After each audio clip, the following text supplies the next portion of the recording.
तुझसे बता तेरे खुदा ने इस जहां में सभी के लिए किसी ना किसी को है बनाया है किसी के लिए मिला है उस रब का इशारा मानो मुझको बनाया तेरे जैसे ही किसी के लिए कुछ तो है तुझसे बता है खुदा ने इस जहां में। Hello everyone, good evening, very very very good evening.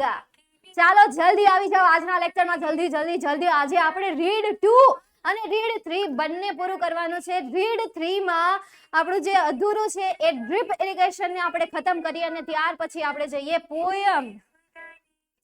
जहाँ में सभी के लिए किसी ना किसी को है बनाया है किसी के लिए तेरा मिलना है उस रब का मानो मुझको बनाया तेरे जैसे ही किसी के लिए कुछ तो है तुझसे बता. है कि नहीं है? चलो जल्दी આવી જાઓ. Very good evening Kuldeep. Hi, good morning. લે તમારે હજી સવાર થઈ છે. Good morning. કે ગુડ મોર્નિંગ. તમારે સવાર થઈ છે બેટા? સવાર થઈ હશે કદાચ. સવાર થઈ હશે. સવાર થઈ છે તમારે. ગુડ મોર્નિંગ આવી ગયું છે. નિરાલી, હાય બેટા. Ritvi, very good evening. Very very very good evening. Nusrat, good evening. Sorry, અચ્છા સોરી પણ આવી ગયું, કોઈ બાત નહીં. હા હા, મેને પ્યાર કિયા મૂવી જોયું તમે? મેને પ્યાર કિયા મૂવી આવે છે, એમાં એક ડાયલોગ આવે છે, मैडम दोस्ती का एक उसूल है, no sorry no thank you. वैसे ही विद्याकुल का उसूल है, लेट आओ तो सॉरी बोल दो, मिसचीफ करो तो सॉरी बोल दो, गलती से गुड इवनिंग जगह पे गुड मॉर्निंग हो जाए तो भी सॉरी बोल दो. ये उसूल है. એના જેવું કે નહીં કે નો સોરી. નહીં, સોરી હોવું જોઈએ ને. નહીં, આવું મૂવી જ નથી. હે જાને હવે તમે અત્યારે ઓલા જોયા છે, Baahubali, Bhediya, R R R R R R R અર અર અર અર અર એ આર આર આર આર આપણે આર અર અર એ મોટાને કીધું હોય ને, બાયુને વાંચવાનું કીધું હોય ને તો એમ જ વાંચે અર અર અર અર અર અર. એ તો આપણે આર R R R R R R આર વાંચવી. એ તો એમ જ વાંચે અર અર અર અર અર અર એમ. બરાબર. 3 ઇડિયટ્સ ફાલતુ અમે ના જોઈએ. ઓ એવા ફાલતુ એમ ન જો. ફાલતુ અત્યારે હવે જે મૂવી આવે ને એ ફાલતુ ના આવે છે. પહેલાના મૂવી જે હતા ને એ આમ કંઈક હારા આવતા હતા, ભાઈ કંઈક હતું એમાં. હવે મૂવી આવે ને તો નકરું ભાઈ એકની એક જ સ્ટોરી, કઈ નવી સ્ટોરી તો નહીં હતી. પહેલાના મૂવી નવી સ્ટોરીઓ આવતી. હવે એની સામે ઓલા જે ટોલીવુડ વાળા છે ને સાઉથના, એ નવી નવી સ્ટોરીઓ કાઢે છે. એકો એક તમે જો, એકો એક સ્ટોરી એની નવી હોય. ભલે ને કમાણી આપણે આન કમ્પેરિઝનમાં ન આવતી, પણ એકો એક સ્ટોરી કેવી હોય, નવી હોય એમની. રોકેટરી રોકેટરી રોકેટરી હમણાં આવ્યું એને રોકેટરી રોકેટરી, રામ સેતુ, થેન્ક ગોડ, એ બધા નવા હમણાં મૂવી આવ્યા. એ બધા નામ સારા છે, અંદરનું જોયું નથી. આપ જોઈ ત્યારે ખબર પડે કે ભાઈ અંદર શું છે કે નહીં એમ. ઠીક, એ તો એન્ટરટેનમેન્ટ માટે હોય. તમારે તો અત્યારે ભણવાનું કામ હોય, તમારે મૂવીમાં શું ધ્યાન દેવું. આ તો હું તમને આમ આમ થોડીક દુનિયામાં લઈ જાઉં. જે લેક્ચરમાં જોવું એમાં તમને લેક્ચરમાં નકરું ભણાવવા જ કરે, ભણાવવા જ કરે, ભણાવવા જ કરે, અને ભણવું જોઈએ. એટલે આપણે ભાષાકીય વિષયમાં એટલો સમય ફાળવીએ કે એ સમયમાં આપણે બહાની વાતો કરીએ કે ભાઈ આ મૂવી આવ્યા છે, અપડેટ વિશે જાણીએ કે જેથી કરીને તમને અપડેટ મળે. 11મા ધોરણના વિદ્યાર્થીઓ એટલે એટલા શાંત, એટલા ભોળા કે વાત જવા દો. ફોનમાં તો કોઈ બીજી વસ્તુને તો એ ખોલે જ નહીં. માત્ર ને માત્ર વિદ્યાકુલ લેક્ચર્સ જ જોવા માટે ફોનનો યુઝ કરે. બાકી इंस्टाग्राम શું છે, व्हाट्सएप ની દુનિયા क्या होती है, फेसबुक होता क्या है वो तो उसे पता ही नहीं है. એટલા એ તો સાવ ભંગાર છે. કયા સાવ ભંગાર છે? સોરી મેમ, આઈ એમ લેટ. તમે લેટ છો, કોઈ બાત નહીં. કાર્તિક એ2 જોરદાર છે. હા, એ મૂવી મને યાદ તો નથી, પણ મેં મૂવી જોયું છે ખરા, પણ એ સારું છે. હા, સાઉથના મૂવી મેં જોયું છે. આમ જોઉં ને તો મને યાદ આવી જાય. આમ યાદ નથી આવતું, પણ એ જોઉં ને ત્યાં એમ થોડુંક યાદ આવી જાય. સાઉથના જો મોટા ભાગના મૂવી સારા જ આવે છે, મસ્ત આવે છે સાઉથના મૂવી. આપણે પાછું બોલીવુડમાં સોંગ બધા મસ્ત આવે. કેસરિયા તેરા, ઇશ્ક હે પિયા, કેટલા એવા ગીતો છે કે જે ગીતો આમ મજા આવી જાય સાંભળવાની સાઉથની કમ્પેરિઝનમાં. સાઉથમાં તો શું હોય, સાઉથ ભાષામાં થયા હોય એટલે, અને બોલીવુડના ગીતોમાં બહુ આગળ છે બોલીવુડ. દૃશ્યમ 2. હા, એ બધા કહે છે કે દૃશ્યમ 2 સારું છે. મેં તો નથી જોયું, પણ હશે સારું. બધા રિવ્યુ આપે જ છે. આપણે ખાલી રિવ્યુ જાણી લેવાના હોય, પછી કહી દેવાનું હોય. કોઈ પૂછે ને દૃશ્યમ 2 એલા બહુ સારું, ભલે ન જોયું હોય એ પાસ નહીં આપણે જાણવાનું. આપણે ખાલી એમ કહી દેવાનું કે હા દૃશ્યમ 2 બહુ સારું છે, એમ ફેંકી જવાનું. મેં એપ્લિકેશન ક્યારે ચલાવશો? બસ હવે આપણે જો 9મું ચેપ્ટર તો ચાલે છે, એના પછી 10મું ચેપ્ટર. 10મા ચેપ્ટર પછી રાઇટિંગ સેક્શન લેશું આપણે, સમરી રાઇટિંગ લેશું. જો હું તમને કહી દઉં, તમને જે ઇશ્યુ છે ને એ બધી વસ્તુ અહીંયા ચાલશે. રાઇટિંગ સેક્શન ચાલશે. આપણું 10મું ચેપ્ટર પૂરું થાય પછી આપણે જે પણ 1 મહિનો છે, કારણ કે આપણી પાસે 1 મહિનો રહેશે. આપણો સિલેબસ જે છે ને એ 1 મહિના વહેલા પૂરો થઈ જાય છે. તો એ 1 મહિનામાં આપણે રાઇટિંગ સેક્શન લઈશું, ત્યારબાદ સમરી રાઇટિંગ લેશું, મતલબ કે સમરાઇઝિંગ કરવાનું આવે ને, પેરેગ્રાફને સમરાઇઝિંગ કરવાનું, એમાં થોડીક તકલીફ પડે તો એ આપણે લેશું. અનસીન ડેટા લેશું, ત્યાર પછી આપણે ગ્રામરની એક્સરસાઇઝ સોલ્વ કર્યા કરશું. પછી ફંક્શન ઓલું કમ્પ્લીટ ધ સેન્ટેન્સ આવે ને એને આપણે અહીંયા સોલ્વ કર્યા કરશું. હું તમને પૂછીશ, તમારે એના આન્સર આપવા કરવાનું, બરાબર છે? આ બધી વસ્તુ આપણે કરશું. હું ખાલી તમને અહીંયા લઈને આવીશ, ખાલી પીપીટી લઈને આવીશ. એ પીપીટીના આન્સર તમારે આપવાના રહેશે. ઓકે? ત્યાર પછી રિસ્પોન્ડ ધ ક્યુ છે, આઈડેન્ટિફાઈ ફંક્શન છે, WH ક્વેશ્ચન છે, ટ્રુ ફોલ્સ છે, નિયરેસ્ટ મિનિંગ છે, શોર્ટ નોટ વિશેનું છે કે કઈ રીતે પ્રિપેરેશન કરવી અને કઈ રીતે યાદ રાખવી, વગેરે વગેરે વસ્તુ જે છે આપણે 1 મહિનામાં કરવાના છીએ. માત્ર ને માત્ર પ્રેક્ટિસ કરવાના છીએ. નો થિયરી, નો ભાષણ, નો બકવાસ, સીધી વાત. બરાબર? ઓકે અભય, હવે શાંતિ તમને? એપ્લિકેશન એ ચાલશે. હાય રિદ્ધિ બેટા, રિદ્ધિ, બંને રિદ્ધિઓ આવી ગઈ. એક રિદ્ધિ રાવલ, બંને નહીં 3 રિદ્ધિઓ છે. રિદ્ધિ રાવલ, રિદ્ધિ એસ અને રિદ્ધિ બીજી કઈ બાકી? રિદ્ધિ એસ મતલબ કે એમની સરનેમ એસ થી શરૂઆત થાય છે. રિદ્ધિ, હા, ક્લાસમાં કૃપા હોય, એક અમુક ક્લાસમાં કૃપા હોય. 4 ધોરણમાં હોય ને, એકાદા ધોરણમાં તો નીકળે તે. ગયા વર્ષે 10મા ધોરણમાં એક ક્લાસમાં 5 ખુશીઓ હતી. અને પાછા એ મને એમ કે પહેલા દિવસે આવીને એમ કે ઓહો ખુશી જો કેટલી બધી છે. એટલે એમ કે મેમ યાદ રાખજો, હું ખુશી રાઠોડ છું, ઓલી કે હું ખુશી પટેલ છું, ઓલી કે હું ખુશી જભાડિયા છું. મેં કીધું એમ થોડું મને યાદ રહે એમ. મેં કીધું તમારે દરરોજ મને યાદ કરાવવાનું. મેં એવું નહોતું કીધું દરરોજ યાદ કરાવવાનું, દરરોજ મને યાદ કરાવે.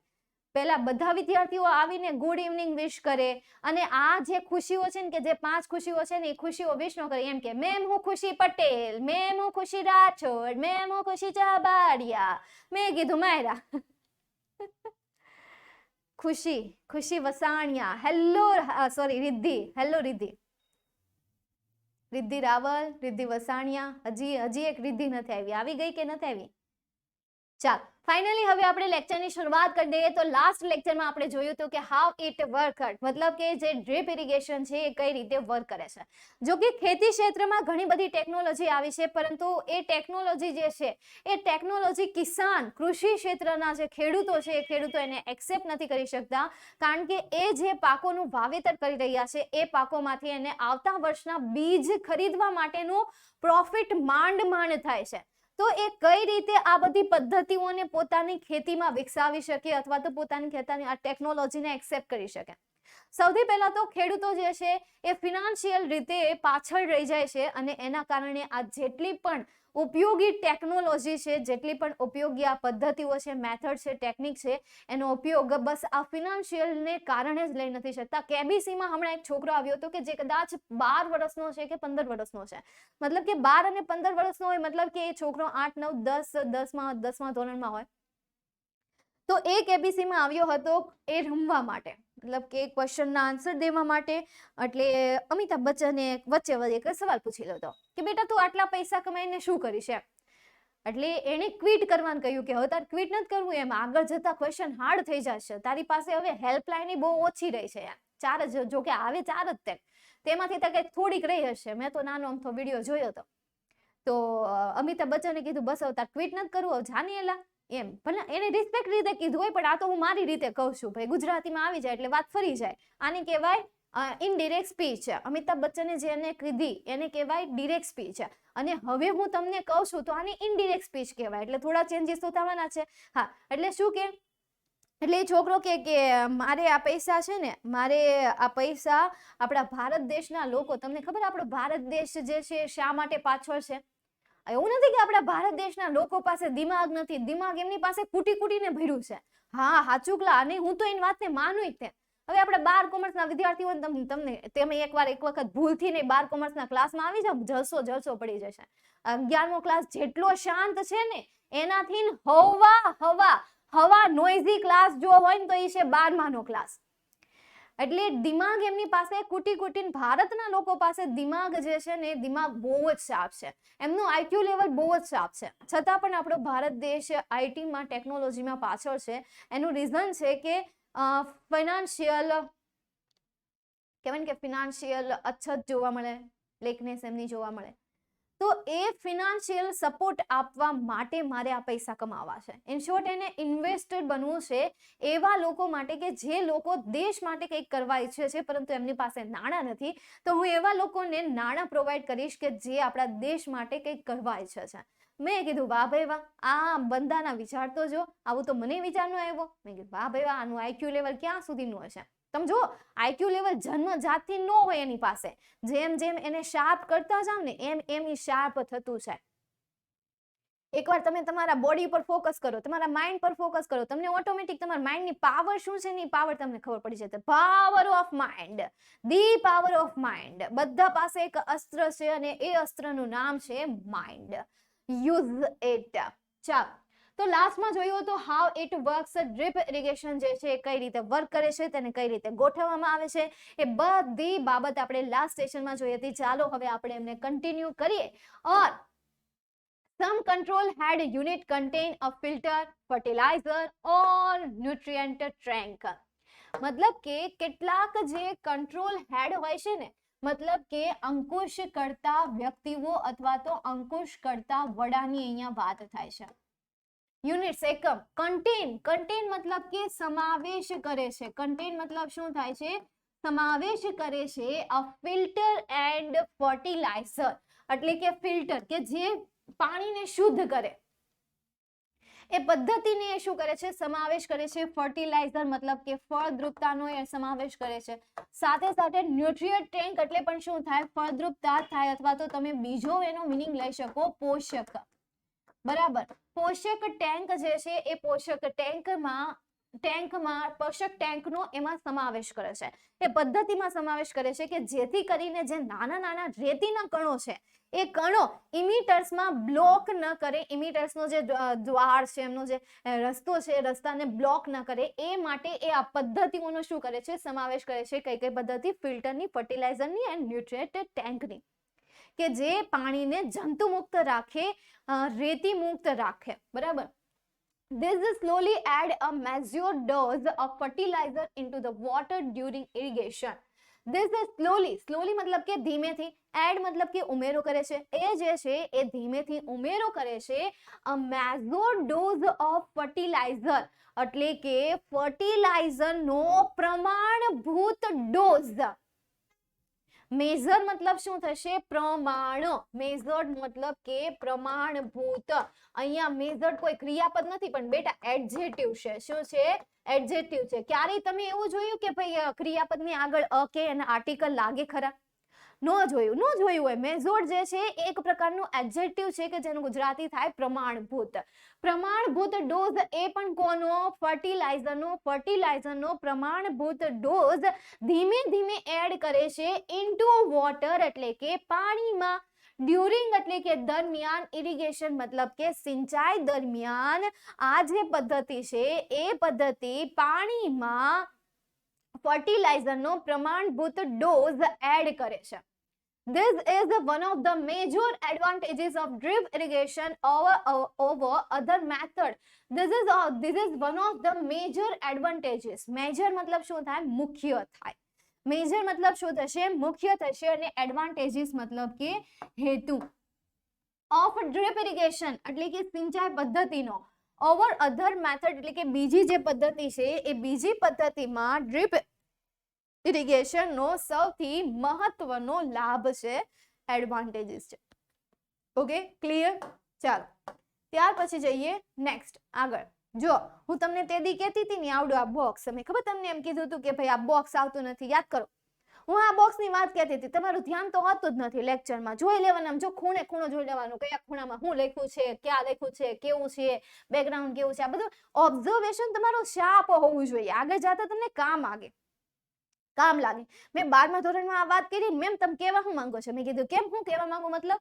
એ કે મેમ તમે એમ કેવા માંગો છો ને કે કોલેજમાં જઈને તમારું ઓબ્ઝર્વેશન શાર્પ થશે પાર્કિંગમાં. મેં કીધું અરે નાલાયકો લબાડ, હું એવું નથી કહેતી કે પાર્કિંગમાં બેઠા બેઠા છોકરીઓને ઘુર્યા કરો. હું ઓબ્ઝર્વેશન મતલબ કે તમારું હું એમ કહું છું કે ભાઈ આ બધું તમારે નોટિસ કરતું રહેવાનું, ધ્યાન રાખતું રહેવાનું, ક્યાંય માઇન્ડ દોડા. એટલે હું કહું હળંગડાઈ જો કોઈ વેજા હોય ને તો એ 12 કોમર્સની વેજા છે, અને તમે પણ જ્યારે 12માં આવશો ને ત્યારે તમારી એ જ હાલત હશે. અત્યારે ભલે ગમે એટલા હોજા હોય, ડાયા ડમરા થઈને બેઠા હોય, મને તો એમ લાગે કે 10મું ધોરણ જે છે ને એ 10મું ધોરણનું નામ રાખવું જોઈએ જુનાગઢ અથવા તો હિમાલય. કારણ કે જેવું 10મું ધોરણમાં પ્રવાસ કરીને આવે ને, મુસાફરી કરીને 11મા ધોરણમાં આવે ને ત્યારે એ બાળક જો શાંત થઈ જાય, એકદમ શાંત હોય, અને પછી જેવું એ 12મા ધોરણમાં પહોંચે ને ત્યાં પાછું હળંગડાયું થઈ જાય. એટલે મને લાગે કે જુનાગઢ અને હિમાલયમાં કેમ ઓલા તપ કરીને આવ્યા હોય સાધુ, જો એમનું માઇન્ડ જે હોય ને એ પ્રસન્ન હોય છે. હું રાધા કૃષ્ણ અને મહાભારત ને એવું બધું જોયું છે. એટલે એમાં કેવું હોય ખબર, મહાદેવ અને કૃષ્ણ ભગવાન એની પાસે કામ તો હોય કે ભાઈ આખા દુનિયાનું સંચાલન એ કરતા રહેતા હોય, પરંતુ એને પોતાની ક્યારેક પોતાના મનની શાંતિ આપવા માટે એ પોતે તપમાં જતા રહેશે. એ એમને આમ જો કહેવાય કે ભાઈ એક ચાર્જર છે, આપણું ઈ ચાર્જર છે, સમજી લેજો. શાંતિ લેવા માટે આપણા મનને પેલા ક્યારેક શાંત કરવું પડે, અને એ શાંત કરવા માટે ધ્યાનમાં બેસવું જરૂરી છે. એવું ભગવાન કરતા હોય તો આપણે તો કરવું જ પડે. ભલે એ તો વર્ષો સુધી તપમાં બેઠા રહે, વર્ષો સુધી ધ્યાનમાં બેઠા રહે, એને તમે આમ હળી કરો ને તો એને ખબર ન પડે. અને આપણે અહીંયા બાજુમાંથી જરીક ઉંદરડું જાય ને તો એ આપણને આમ ખબર, ભલે પછી એનો પડછાયો હોય તો એ ખબર પડી જાય ઉંદરડું ઉંદરડું ઉંદરડું ઉંદરડું, પછી ભલે ઉંદરડું ન હોય, ખાલી ઉડીને કોઈ વસ્તુ ત્યાંથી પસાર થઈ હોય. એટલે એની પાસે જે ધ્યાન કરવાની શક્તિ હતી ને અદ્ભુત હતી. કોઈ એને આમ હળી કરે એટલે એને ખબર ન પડે. ને આપણે જરીક આમ પવનની લહેરકી જાય ને આપણને એમ થાય અરે ઉંદરડું આવ્યું, ગરોળી આવી, આવું બધું ભડકા થાય આપણને. પણ ચાલો આવી જાઓ અહીંયા આપણે લાસ્ટ પેરેગ્રાફ છે, આ યુનિટનો લાસ્ટ પેરેગ્રાફ છે. Main lines, submains and lateral supplies, મતલબ કે આ લાઇનના પ્રકાર છે. જેમ કે મેઇન લાઇન્સ મતલબ કે મુખ્ય લાઇન, ત્યારબાદ સબમેઇન્સ મતલબ કે એના પછીની લાઇન, મતલબ કે મુખ્ય લાઇન, ગૌણ લાઇન, બરાબર. સબ એટલે શું થાય, ગૌણ પણ થાય, ગૌણ.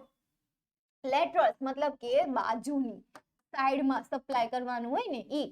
Water from the control head into the field, મતલબ કે આ જે લાઈન હોય છે ને, મેઇન લાઇન, સબમેઇન્સ અને બાજુની લાઇન, મતલબ કે મુખ્ય લાઇનમાંથી પસાર થતું પાણી આવે, પછી સબ લાઇનમાં આવે, પછી એ બાજુની એટલે કે વૃક્ષની બાજુની જે લાઇન હોય ને એમાં સપ્લાય કરવામાં આવે છે વોટર એટલે કે પાણી. ફ્રોમ ધ કંટ્રોલ હેડ એટલે કે જે કંટ્રોલ હેડ હોય ને એ કંટ્રોલ હેડ થી પાણી શું કરવામાં આવે છે, સપ્લાય કરવામાં આવે છે ઇનટુ ધ ફિલ્ડ્સ, મતલબ કે ખેતર. ખેતરમાં એ પાણી શું કરવામાં આવે છે, સપ્લાય કરવામાં આવે છે, પહોંચાડવામાં આવે છે. They are usually made from PVC or polyethylene.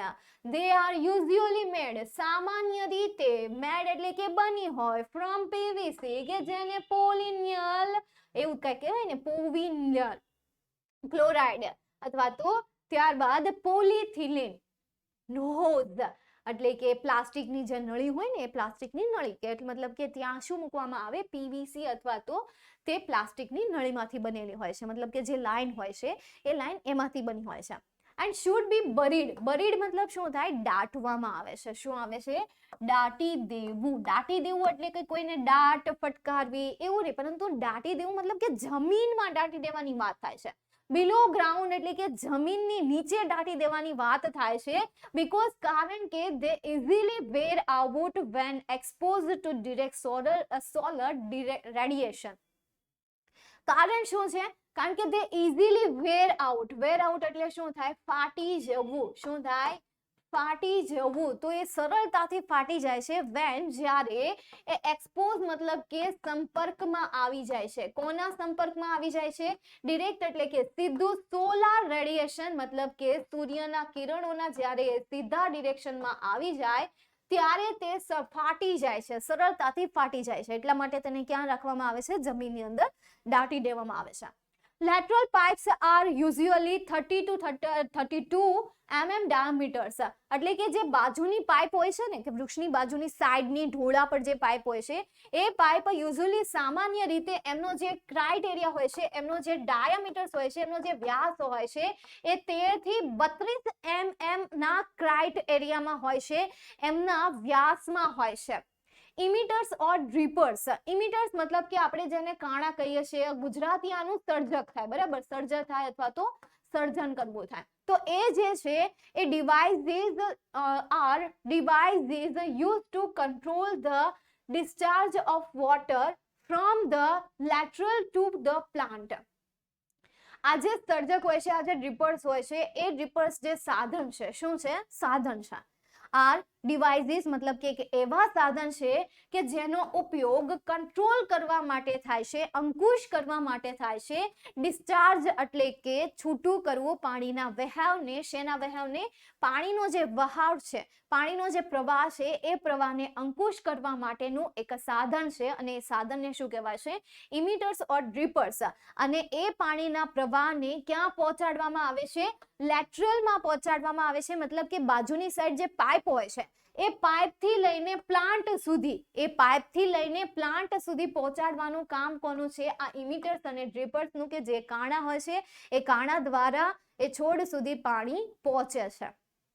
Okay, હાય કાયરવી બા, લે તમે આવ્યા, આવો આવો, જમવાનું તૈયાર છે, જમવાનું તૈયાર છે, ક્યારની થાળી લાગી ગઈ છે, બસ તમારી જ રાહ હતી, તમે આવ્યા થોડા લેટ, कोई बात नहीं, कोई बात नहीं, आप गए होगे स्कूल, स्कूल से अभी अभी आए होगे, आके आके आके आके आपने बैग घर में रखा होगा, फिर आपने मोबाइल लेके बैठ गए होगे, ना कुछ किया होगा, ना खाया होगा, ना पिया होगा, और ऐसे ही मोबाइल लेके बैठ गए होगे. वाह भाई वाह, ऐसा कुछ नहीं है. ओ नो, मैंने अब तक बकेती कर दी, कोई बात नहीं. राघव जेवुं काम થઈ ગયું છે. રાઘવને ઓળખો? રાઘવ જુયાલ હે, આ બહુ ક્યુટ છે યાર. રાઘવ જુયાલ ને ઓળખો છો? હા, એ રાઘવ જુયાલ. ખરેખર ક્યારેક ક્યારેક એમના ચહેરા પર માસુમિયત, બાપરે, માસુમિયત એટલે વાત જવા દો, માસુમિયત ની તો વાત જવા દો. હા, સાચું, ખરેખર બહુ માસૂમ છે એ છોકરો રાઘવ જુયાલ. કે તો ખાલી આપણને ન્યાય ગાંડા કોમેડી કરાવતો હોય, બાકી માસૂમ અને દયાળુ છોકરો છે. રાઘવ જુયાલ કહેતો હોય, અહીંયા એન્કરિંગ કરીને હવે આ એન્કરિંગ મારા ઝહેનમાં બની ગઈ છે, મારા દિમાગમાં ઘૂસી ગઈ છે, હવે તો ઘરે એન્કરિંગ થઈ જાય છે, ઘરે પણ એન્કરિંગ થઈ જાય. મતલબ કે કંઈ પણ હોય એટલે ત્યારે બોલાય છે કે ભાઈ હવે નેક્સ્ટ પ્રેઝન્ટ કિયા જાય, નેક્સ્ટ कंटेंटेंट्स को बुलाया जाए, यहाँ पे नेक्स्ट एंकर को बुलाया जाए, ऐसा कुछ. शक्ति, राघव અને શક્તિ, હા, રાઘવ, એનું કઈક નામ છે, શું નામ છે? રાઘવ રાશ. જો હા, રાશ, એમણે પોતાનું નામ જોડીને લખી દીધું છે રાશ, @રાશ, અથવા તો હેશટેગ સારું લાગે. કા ઇન્સ્ટામાં હેશટેગ બહુ આવે ને, ઇન્સ્ટામાં હેશટેગ આવે ને, હેશટેગ @ તો નહીં, હેશટેગ રાશ. હા, જો ખબર છે. ભણવામાં ધ્યાન દે ને, ત્યાં ધ્યાન દેવાનું છે, ઇન્સ્ટામાં ધ્યાન દેવાનું છે. ચાલો, તો અહીંયા આપણું યુનિટ 9 નું જે રીડ 3 છે, એ રીડ 3 કમ્પ્લીટ થાય છે. અને હવે આપણે આજના લેક્ચરમાં રીડ 2 ની પણ શરૂઆત કરી દઈએ. અને રીડ 2 માં એક પોયમ છે, કે જે પોયમનું નામ નથી, એ પોયમનું ટાઇટલ તમારે આપવાનું છે.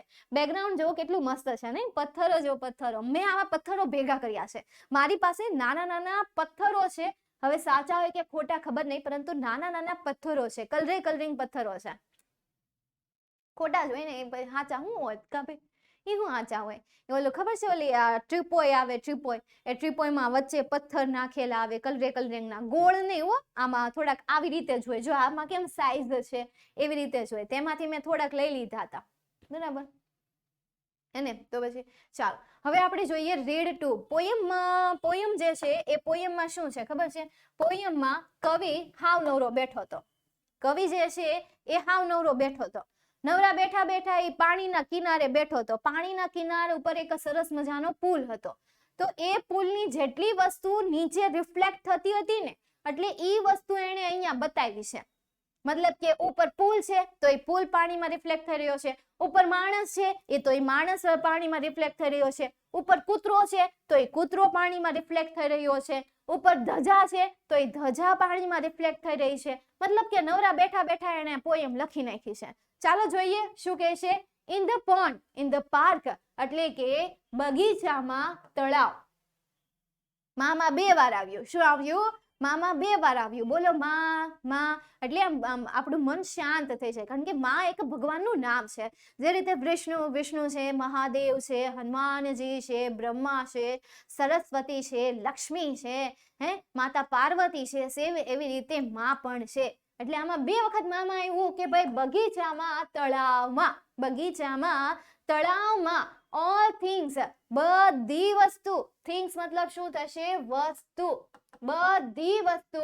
આ ડબલ એટલે કે 2 થઈ ગઈ છે. ડબલ એટલે 2 થઈ ગઈ. એટલે હું કહેવા માંગે કે જે વસ્તુ પૃથ્વીની જમીન ઉપર છે ને એ વસ્તુ પાણીમાં રિફ્લેક્ટ થાય ને એટલે કે ડબલ થઈ જાય છે. એટલે અહીંયા ડબલ 2 ગણી થઈ ગઈ છે. લોંગ બિલ્ડિંગ્સ એટલે કે ઊંચી ઇમારતો. હેંગ એટલે કે આમ લટકી રહી છે. ઊંચી ઇમારતો જે છે, ઊંચી ઇમારતો આમ જો આટલી ઊંચી હતી આમ લટકી ગઈ તો એ લટકી ગઈ છે, બરાબર. એટલે એ કહે છે કે ભાઈ હેંગ, લટકી ગઈ છે. રિંકલ જેન્ટલી, બરાબર. આમ ખાલી લટકી ગઈ છે ને પછી આમ જેન્ટલી રીતે આમ રિંકલ એ કરે છે. રિંકલ કરવું મતલબ કે લહેરાવું. પાણીમાં જ્યારે પવન આવે છે અને એ પવનના દ્વારા પાણી જ્યારે થોડીક સળવળાટ કરે છે ત્યારે એની સાથે એ બિલ્ડિંગની જે રિફ્લેક્શન એમાં પડે છે એ પણ કેવું થાય છે? રિંકલ કરે છે. ખાલી આમની રહેતું નથી, થોડુંક આમ તેમ રિંકલ કરે છે. રિંકલ કરવું, રિંકલ મતલબ શું થશે? મૂવ અબાઉટ એટલે કે થોડું હલનચલન કરવી. જેન્ટલી એટલે કે નમ્રતાથી. ત્યારબાદ એક ઘર પરની ચીમની છે. એક ઘર પર ચીમની છે. એ ચીમની આર બેન્ટ એટલે કે તેના બેન્ટ મતલબ શું થશે? વાળવું થશે. બેન્ટ મતલબ કે વાળવું. લેગ્સ મતલબ શું થશે? પગ. એ તેના પગને શું કરે છે? વાળે છે. બાઉન્સિંગ, કૂદકા મારવા. કૂદકા મારવા અથવા તો ઉછળવું. ઓન ક્લાઉડ એટલે કે વાદળો પર. બિલો એટલે કે તેના પર. વાદળો પર ઉછળવા માટે આ ચીમનીઓ જે છે એ તેના પગને શું કરે છે? વાળે છે.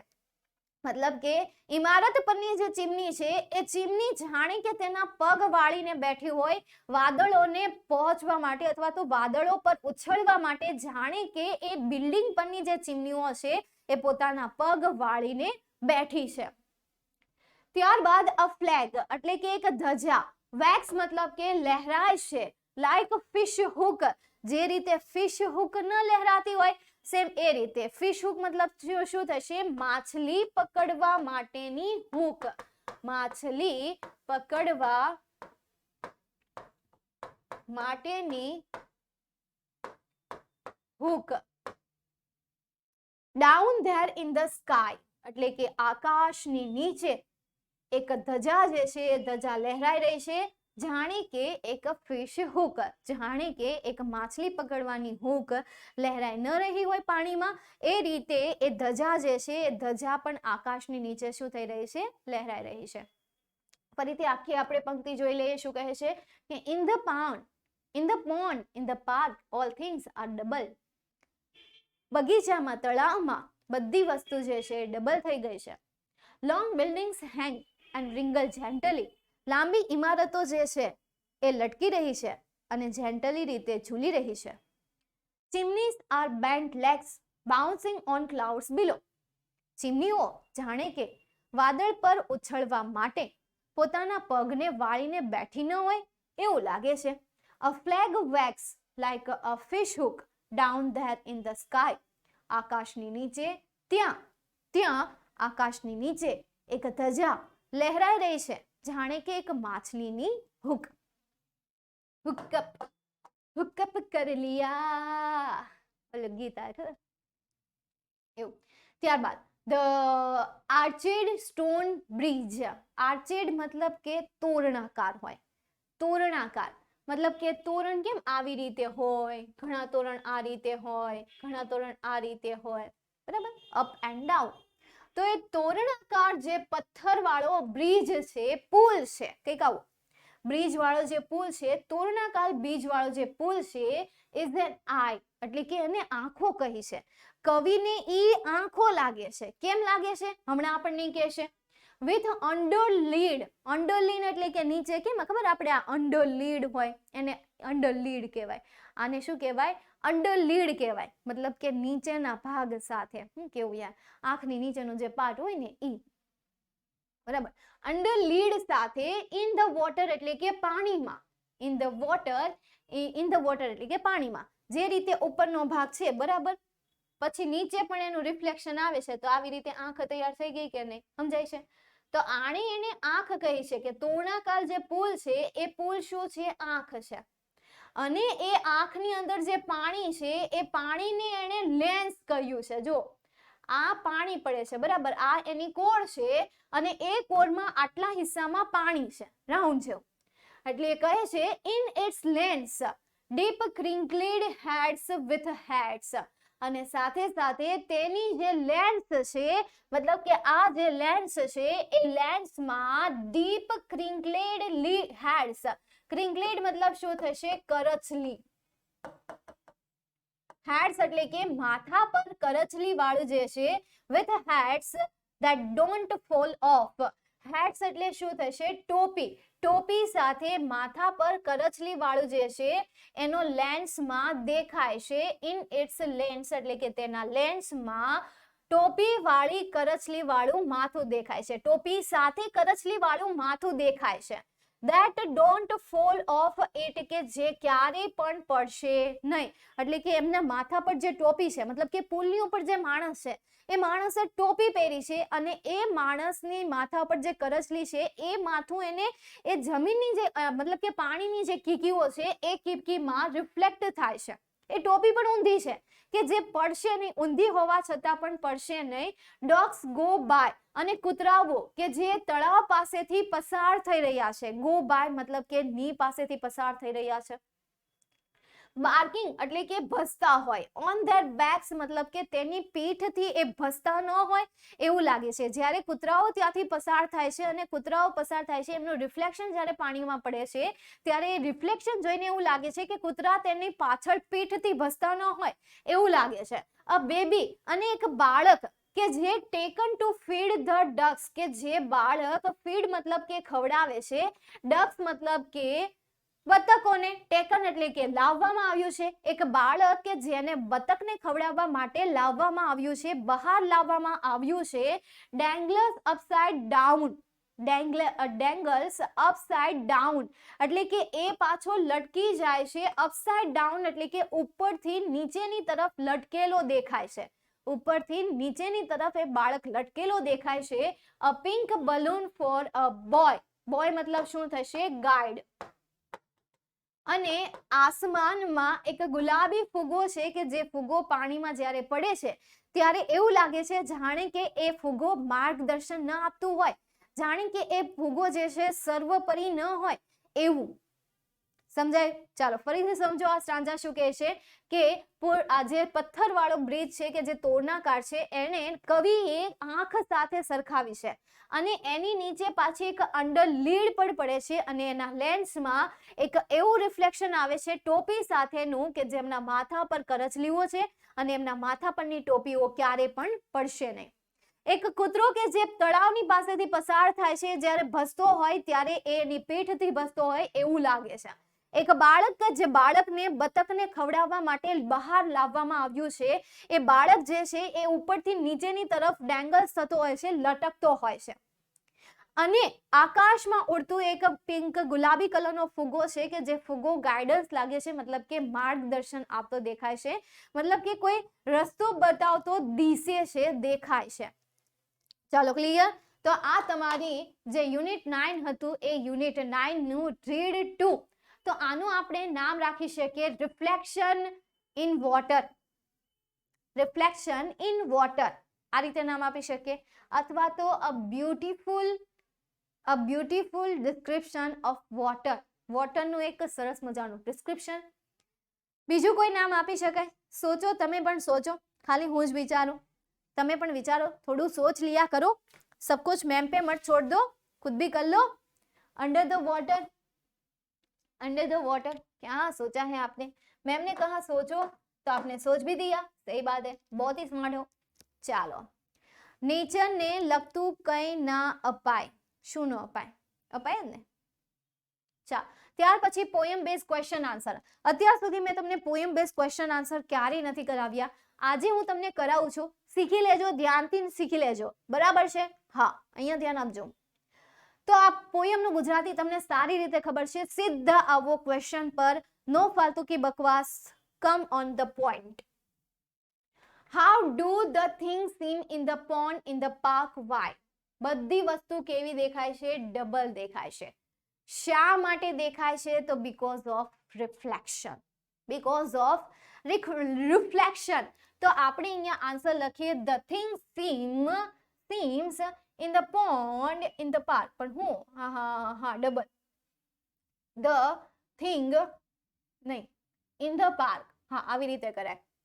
in answer 1, question 1 નો આન્સર, in the park, ભૂલ હોય તો કહેજો, park all things are double, because why નો આન્સર, હવે why નો આન્સર આવે છે, because all things are અથવા તો are reflected in water। હા, એક માર્ક મળી જાય મને, સાચો જ લખ્યો છે, ભૂલ કાઢતા ને, ભૂલ કાઢતા નહીં, સાચો જ છે। મેં કીધું ભૂલ કાઢવાનું તો ભૂલ કાઢ લેવાની, ના રે ના, સાચો જ છે। which object are mentioned in the poem? how do they look like?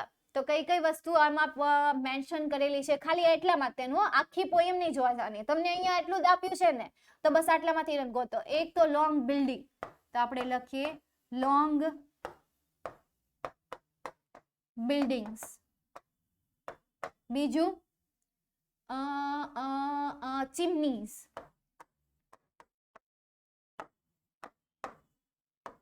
બીજું कहते हैं खुदा ने and flag, and a flag are mentioned in the poem, are mentioned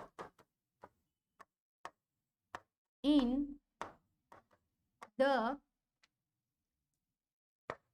poem। chimneys, long building, chimneys look like, કોના જેવી દેખાય છે? how do they look like? તો long building જે છે ઈ કોના જેવી દેખાય છે? હે, long building છે ને કોના જેવી દેખાય? ચીમની તો ચાલો આપણે ચીમની તો કહીએ કે like bouncing on the cloud, chimneys like bouncing on the cloud। પછી કોમા, પછી flag, a flag like a fish hook,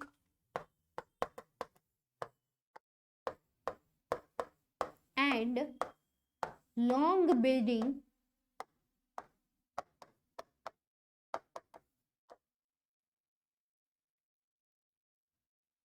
long buildings like a hanging, કે ખાલી hang, long buildings hang, બસ આટલું જ તે। ડર ને, સાચું લખ્યું મેં? ઓય કયો ને,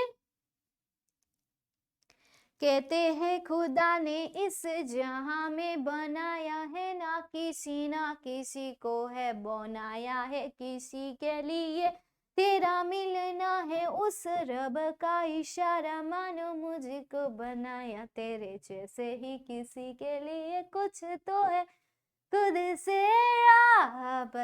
राबता। हाश, चलो ત્યારબાદ second paragraph. First question, how do the arches stone bridge appear in the water? તો first question નો answer, the arched stone bridge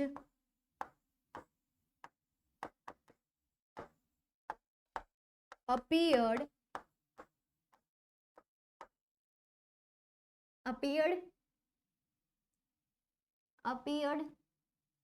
like ice. Bridge stone is an ice with underline in the water. બસ આવું લખી દઈએ તોય હાલે કા? appeared નો લખે નો હાલે. bridge is an eye with under lid in the water. Full stop. ત્યારબાદ second question. How do dogs, a baby, a pink balloon swim in the water? तो dogs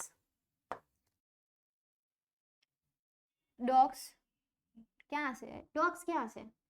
हाँ, dogs seems like it is barking on their backs.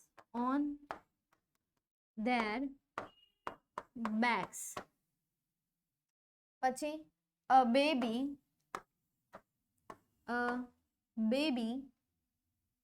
dangles upside down.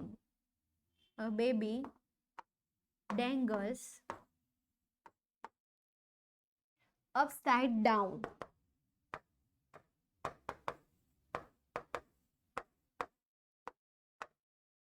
And કોણ બાકી રહ્યું? pink balloon.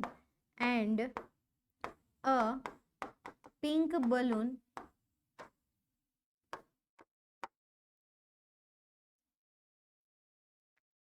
like a boy. Full stop. આ તમારો second question no answer. Third question. Why do the hats don't fall off from the heads? શા માટે નહીં પડે? because it is reflection. માત્ર તે એક reflection છે, પ્રતિબિંબ છે. એ કોઈ રિયલમાં એટલું બધું ઉલટું નથી, એટલે કે પડશે નહીં. સમજાણું? એટલે થર્ડ નો આન્સર સેલ્ફ. બાજુમાં હું લખી દઉં પ્રેમથી હું તમને હોમવર્ક આપું છું. સેલ્ફ આન્સર લખવાનો છે, જાતે આન્સર લખવાનો છે. આશા છે કે તમે જાતે આન્સર લખી છે.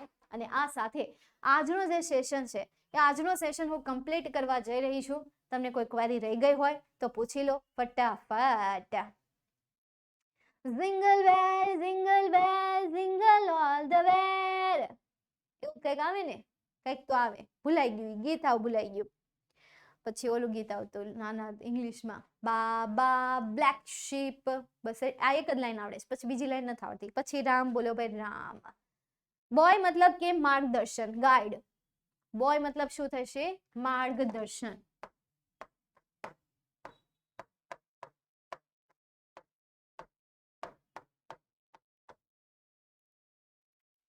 સમજાઈ ગયું? વિશ્વા आरंभ है प्रचंड बोले मस्तकों के झुंड आज जंग की घड़ी के तुम हार दो आण बाण शान या की जान का हो दान आज एक धनुष के बाण पे उतार दो. નથી? ઓય બોલે. ચાલો કઈ નહીં, નો બોલવું હોય તો મળીએ પછીના સેશનમાં. જય હિન્દ, वंदे मातरम, बोलो भारत माता की जय. ઇન્દ્રધનુષ એનું ગુજરાતી બોય એટલે ઇન્દ્રધનુષ થાય નહીં હોય. એ તો આપણે આમ કહેવાય ને કે કવિતાને સમજવા કીધું છે. બરાબર? ચાલો જય બોલો ભાઈ જય.